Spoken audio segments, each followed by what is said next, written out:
Well, the Sheik, like locally, he was famous. Everybody talks about him, about him being someone who is, like was a legend.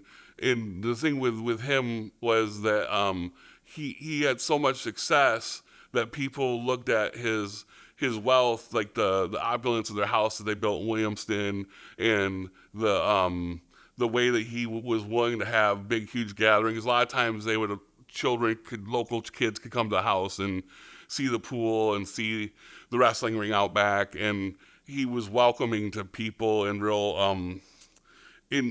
but yet never broke character. He demanded that they called him the Sheik and not Ed or Eddie. Um, but his fame in wrestling was that he was just so far ahead of everyone else as far as hardcore wrestling is concerned, like with the ability to create chaos and make the fans be afraid of his character to the point where they would run away from him, or they would try to actually interfere in matches when the match was going on. Like there's a clip I saw recently of his manager trying to interfere in the match while he's using an illegal weapon to cut a guy's forehead open.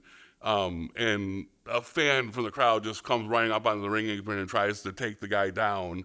And immediately the security from the arena came, of course, to get the guy. But that was the thing, is he could drum up so much of what they call heat in the wrestling industry, like the fuel, the animosity of the fans, that they kind of crossed the line of believing in what was happening was real. And like as soon as he would leave the ring, which he would do often, and enter into the crowd would scatter because they were actually sort of had bought into what was happening, so that they believed that they might be in danger. There's a match I saw with him and Mark Lewin, who's someone he had lots of matches with, where I couldn't believe the way the crowd was just scattering everywhere he went. Like I can't imagine that power, because a lot of other wrestlers talk about being afraid about once the match is over, how would you get out of the arena safely, and they'd often have to get police assistance or whatever. But the story with the Sheik was that he'd go right marching towards the people and not run away from it, and they would end up like being afraid of him, and he would get out of there. But the great thing about him, and from my perspective, I recently listened to Brian Solomon's book, and the thing that is interesting to me is I think that like his being from Lansing and growing up in the automobile industry, and his ability to be part of that sort of that diaspora, that work, people who come from other places and come to America and they came to Michigan to work in the factories, how they were able to reinvent themselves. I think that helped him in wrestling to see that. And then I also think that his his Catholic background allowed him to be more able he had faith in who he was, and knew where he was coming from in life, so he was more able to get into his characters, which, obviously clearly from what you hear about his personality, he was a friendly man, but yeah, his characters were completely crazy. And as time went on, when he realized the more he turned up the volume on the craziness, the better it was for him in the business. He really exploited that outsider crazy part of who he was. The Sheik was able to purchase the big time wrestling territory, and there was only one other minority owner of a territory at that time that was involved with booking a territory, and it was like in the old territory system throughout the country that was called the National Wrestling Alliance. And each area had people who were the bookers, and they had control of that region, but they would also have like a cooperative where they would swap talent.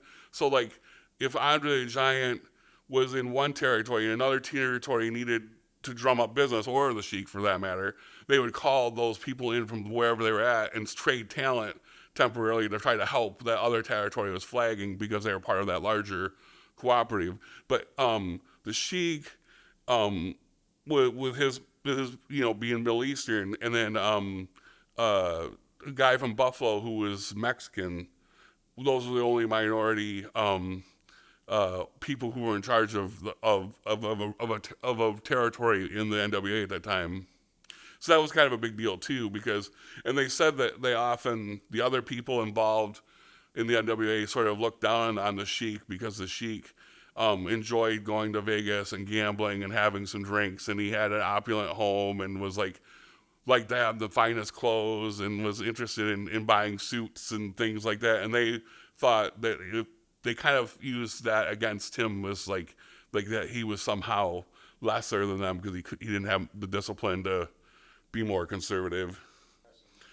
Most of the major people he worked extensively with, he became friends with. Like Leap and Larry Shane and he were very big good friends. And Leap and Larry Shane was popular in Michigan, but he also traveled all over the country, just like all wrestlers did. And they were about, when Sheik was taking over big time wrestling, they were about to have a big run of matches with he and Leap and Larry Shane. But unfortunately, Leap and Larry Shane got in a car wreck and passed away before that could happen. But that may have been his biggest opportunity to have a huge success. Where, and he was a huge success, but he may have been the biggest thing in professional wrestling at that point because Shane was so popular too, and it hadn't spread to national success quite yet.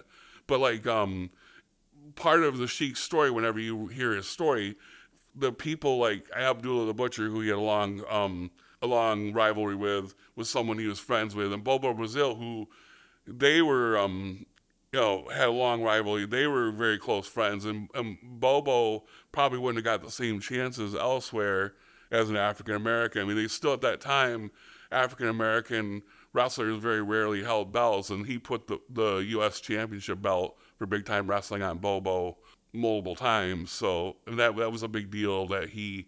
And they said that the Sheik had like a natural affinity towards social justice because he grew up in an area here in Lansing where there was a diverse range of people he grew up with. It wasn't just he lived in a section that would have been a lot of Middle Eastern families, but it was also near where Martin Luther King would have lived, where there was African American neighborhoods over there by Main Street.